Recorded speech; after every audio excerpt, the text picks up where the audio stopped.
Hello, everyone. Thank you so much for tuning in to Stay Lit, Living in Truth, where our mission is to foster community relations throughout the Auburn Gresham community, and our focus is on delinquency and violence prevention.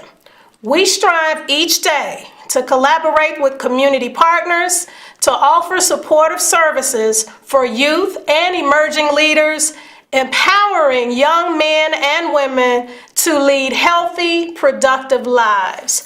My name is Dr. Carol Collum, and I am the Executive Director of Stay Lit, and we welcome you here today. And I have with me Michelle Ellis, and she is going to introduce herself. Hello, my name is Michelle Ellis, and I am one of the youth coordinators for Stay Lit. My job here is I am the game changer here, so I do all of the fun activities here. I help, of course, Dr. Collum and some of the youth with coordinating different type of maybe games or things that will help them learn through fun experiences and things of that sort.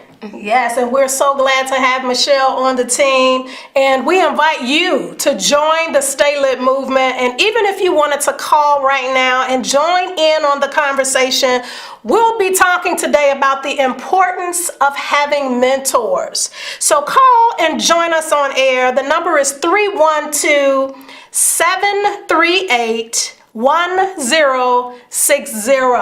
Join in on the conversation and let us know what you think about having a mentor in your life. And so we'll just jump right in, Michelle. Tell us about your perspective on mentoring and how you believe others can benefit from having a mentor. And just give us some of your personal life examples and experiences so we can get your perspective on mentoring. So I really think that mentoring is important because it leads a way, or it leads a path for you to get exactly where you want to be. So say for instance, if you want to do teaching, mentors can guide you in the direction of teaching, or if you want to anything that you want to do, they help you and guide you through that direction. A personal experience I personally want to talk about is how I got out my comfort zone to actually get a mentor, and one of the ways was actually networking. I was on Facebook and I heard about LinkedIn. And LinkedIn is a place where you could connect and socially network with people that you may or may not know for like jobs or anything. But I had the pleasure of seeing Dr. Collum's name and on Facebook and LinkedIn. And at that time, I seen like some of the things that she did.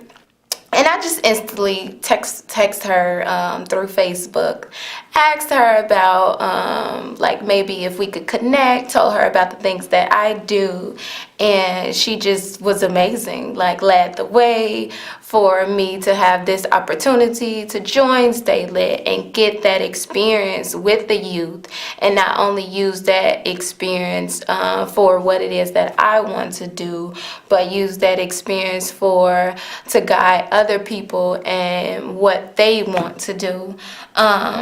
So the lesson learned here, I felt like I jumped out my comfort zone. Mentors help you jump out your comfort zone, get you that extra push that you need to get exactly where you want to be.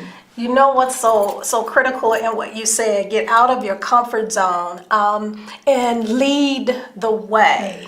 Or looking to get some type of insight on where you have not been before in life. And I think that's important because there may be different categories that you may reach or seek out a mentor for. For instance, you mentioned on a professional path, but also on an educational path, you may seek out a mentor for. On a spiritual path, you may want to find someone else who has gone down that journey before And so it's good to know the category.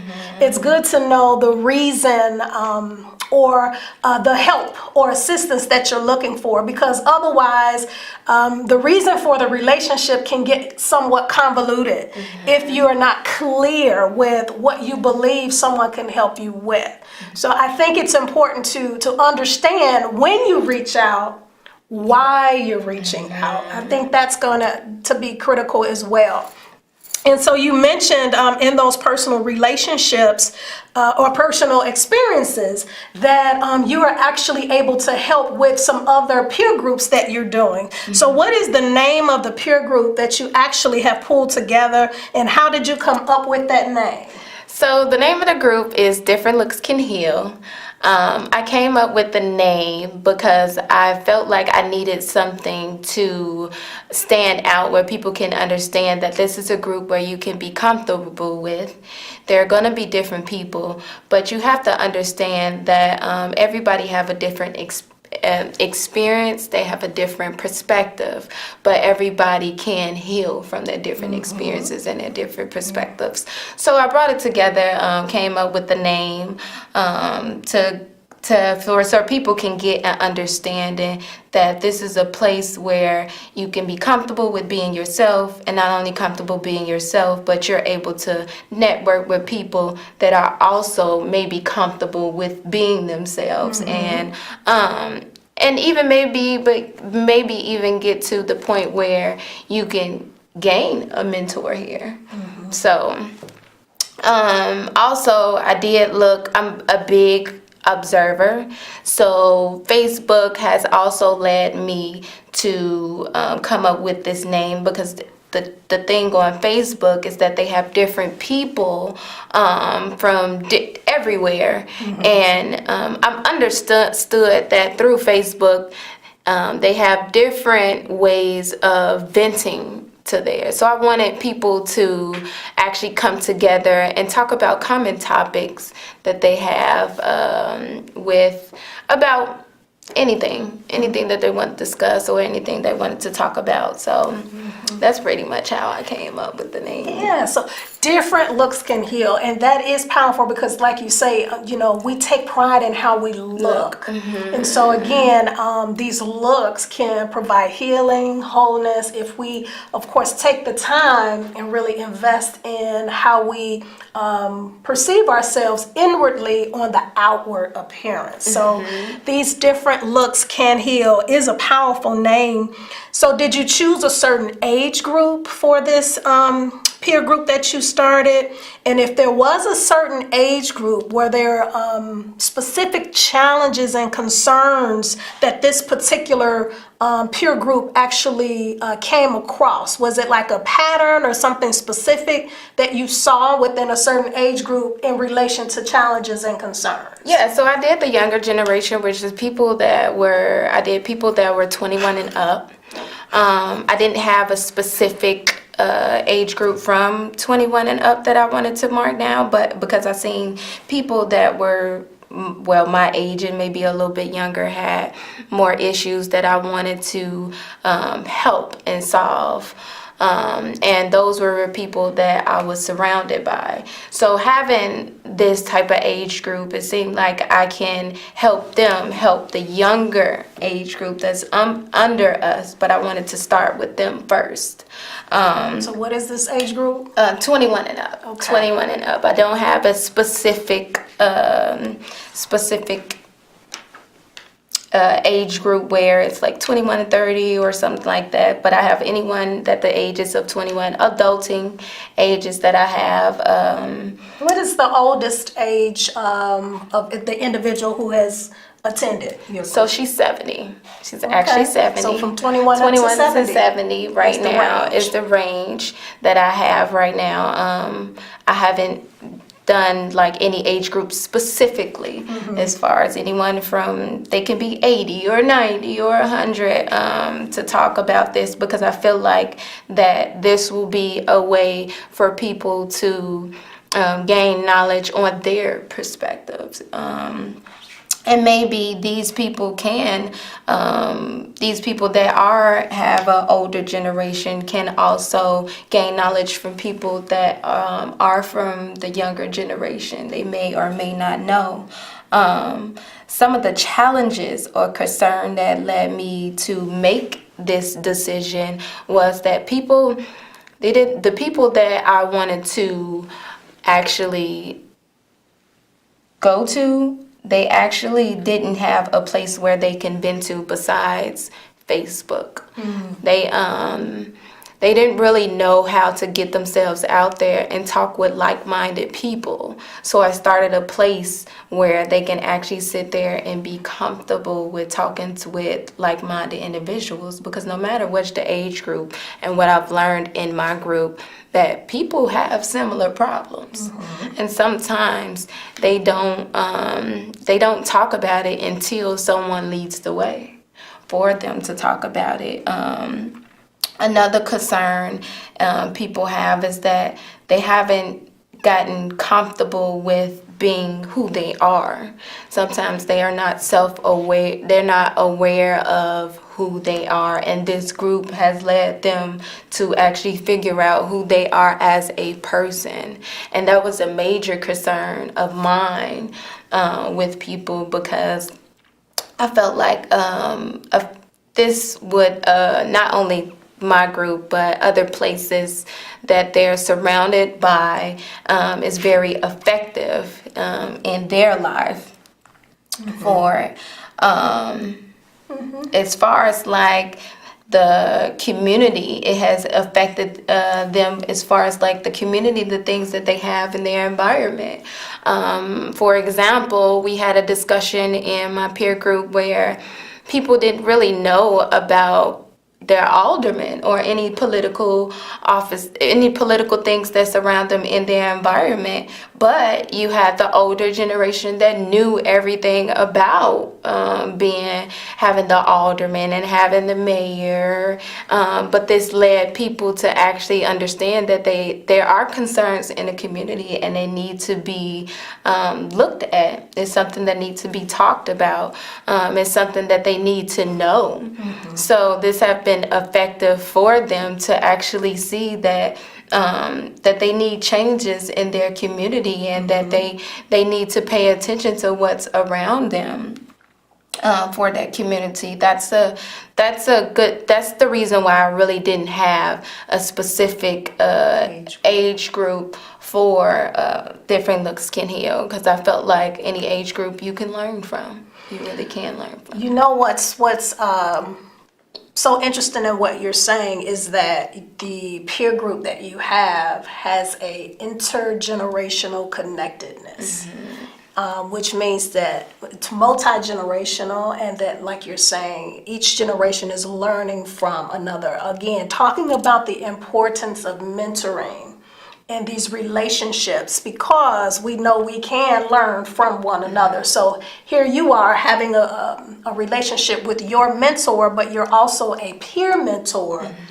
You know, at least sharing experiences with your peers, helping them, of course, come over obstacles and become overcomers themselves. And so you talked a little bit about those things that you overcame by connecting with a mentor. So what are some other advantages, would you say, of having a mentor or having the peer group, or disadvantages with the group? Have you seen that it can actually be pros and cons, go both ways, or... So it can pretty much go both ways. I'll tell you a little bit about my experience, because I was scared to actually publicly speak. And having a mentor gave me that push to talk about things that I was scared to talk about, or had that anxiety to talk, to get comfortable with talking to people about my experiences. So this has led me to not only get comfortable, but it also has led me to get comfortable and talk to these problems or situations to my group, and led them to actually get comfortable talking to the people people that they're surrounded by. Right. So let me chime in right here, because someone else might want to join the conversation. And so we are definitely looking for you to contact us at 773-797-2008. You can email us at StayLITCYS@gmail.com, or you can catch us on our website at bit.ly, bit.ly /StayLITCYS. We would love for you to actually join us with the Stay Lit movement. Call us live on the air right now, 312-738-1060. We would love for you to just let us know your thoughts about mentoring relationships. Do you have a mentor? Is it someone who is giving you insight and sharing wisdom to help you get to the next level in life? Or not only that, to avoid some pitfalls and mistakes, because many of us have been there, done that, and we can let you know those things that we've done to get by. So it's definitely a good thing to have someone in your life that can help encourage you, motivate you, inspire you, offer platforms or things of that sort. I often talk about the different positions that a mentor must have in order to ensure that their mentee is actually benefiting from the relationship. And so there's a level of wisdom and insight that a mentor must function in, so they'll know if this mentee is actually advancing, if they're actually progressively moving forward. Because if there's no tangible evidence, no tangible fruit from the relationship that we have, I believe that I am literally doing my mentees a disservice. I need to see you expand to greatness. I need to see you grow and be stretched and developed and cultivated as an individual. If I do not see that, then there is a question about my existence. So we have a caller. Caller, please let us know how we can help you.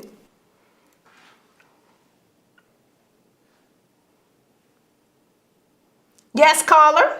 State your name and how we can help you today. Thank you.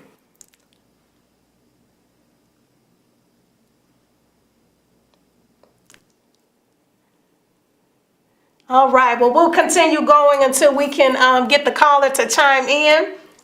And you were saying, Michelle, you were telling us about these advantages and disadvantages. Yeah, so another advantage is that people get to socially network. They actually get to meet exactly who they want to probably mentor them.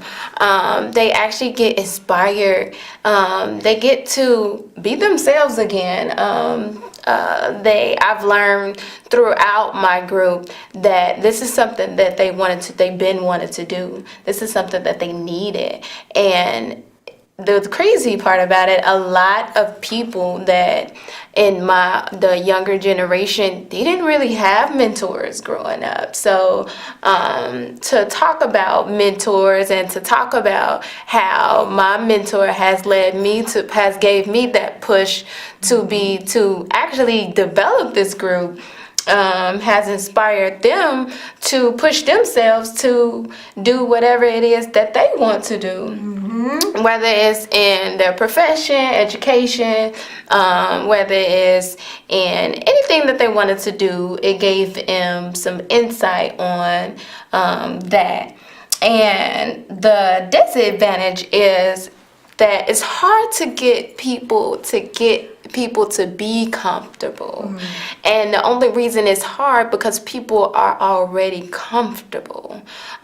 So you have to find Comfort zone. They're already stuck in their comfort zone. So it's hard for them to get out of that comfort zone. So you pretty much have to develop a way where you can get them to be comfortable. And the first thing I've seen is to understand.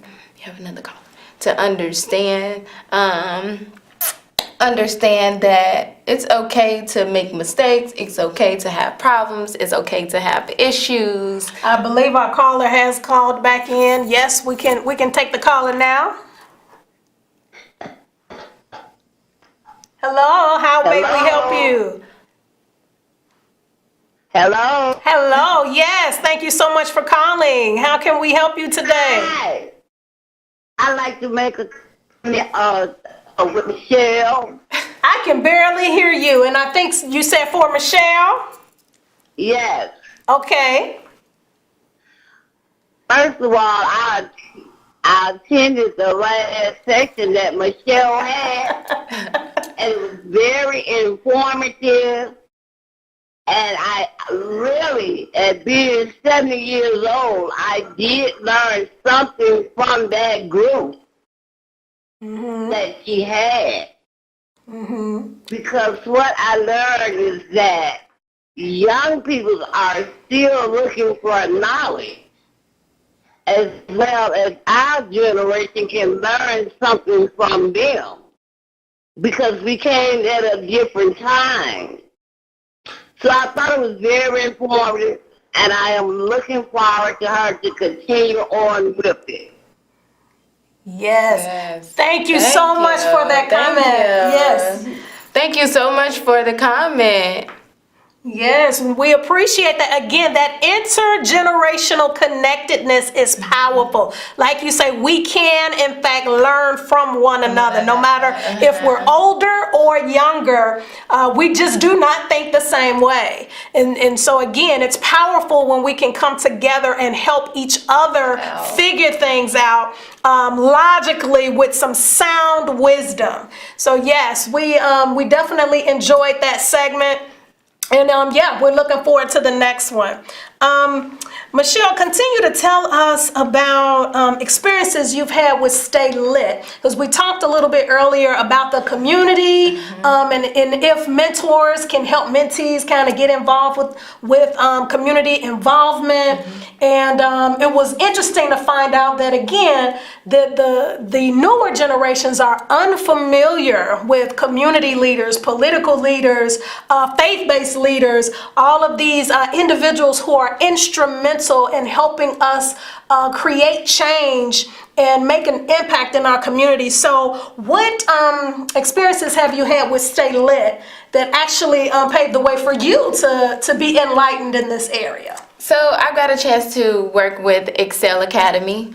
I've got a chance to talk to them and see exactly their concerns. Not only their concerns, but we actually got a chance to go to a social justice conference and let them get experience on being comfortable with their problems and telling people what it exactly is their problems and what exactly they want to do about their problems. I've got a chance to work with them with that. I've also got a chance to go to Thurgood Marshall. We went to Thurgood Marshall Library and we were able to talk to some of the librarians. We was able to talk to the owner. I've gotten a chance to see exactly their situations and their problems and what it is that they want to do to help the youth. Not only that, we're having a youth employment fair. Yes, so, we're super excited about that. This Thursday, April 11th at